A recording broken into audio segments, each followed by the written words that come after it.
When I was in school, I used to hear about this game. People used to talk about it, and my parents also forbidden me to play it.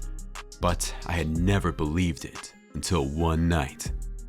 That horrific night, we four were gathered on a camping trip and decided to play this Charlie game.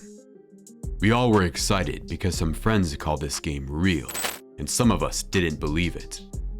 We set up pencils and paper and started chanting, "Charlie, Charlie, are you here?" We kept on seeing the pencils, but nothing happened. We all laughed and mocked the ones who used to believe this game.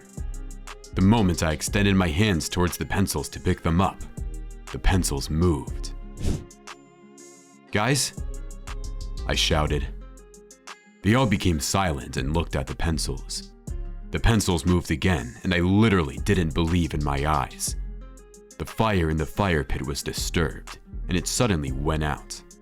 A very strong wind started blowing, and the temperature suddenly dropped below approximately 6 Celsius in August, as if someone was absorbing the energy of the surroundings. "I knew it! It's real! We've made a mistake!" One of my friends, Liam, shouted. We all were filled with terror as we realized we had indeed summoned a malevolent spirit. There was complete darkness around us, and we could hear the trees swishing. I was scared and suggested that we should leave camping, but Bob thought it was just wind and nothing else. We again tried to set up a fire pit, but the winds didn't let us do that. We finally decided to sleep in our tents. Hardly an hour passed, and we got up hearing strange whispering and heavy footsteps coming towards our tents. We were all breathing heavily and were very terrified. I felt someone standing outside of our tent. We tried to call the cops of the neighboring city, but the signals were poor. Liam and Felix were in another tent, and they managed to get in the car. They gave us horns, and we dared to come out of the tent.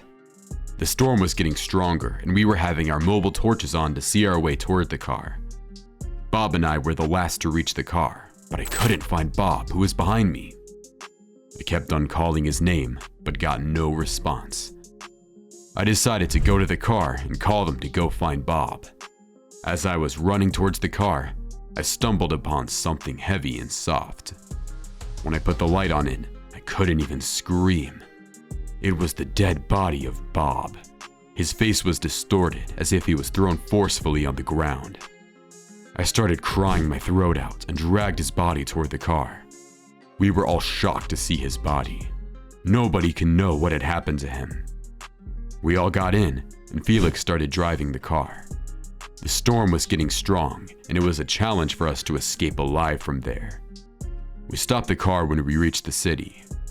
We were mourning the death of Bob. Meanwhile, Liam had a deep look at Bob's body and found something in his pocket. He took out a piece of paper.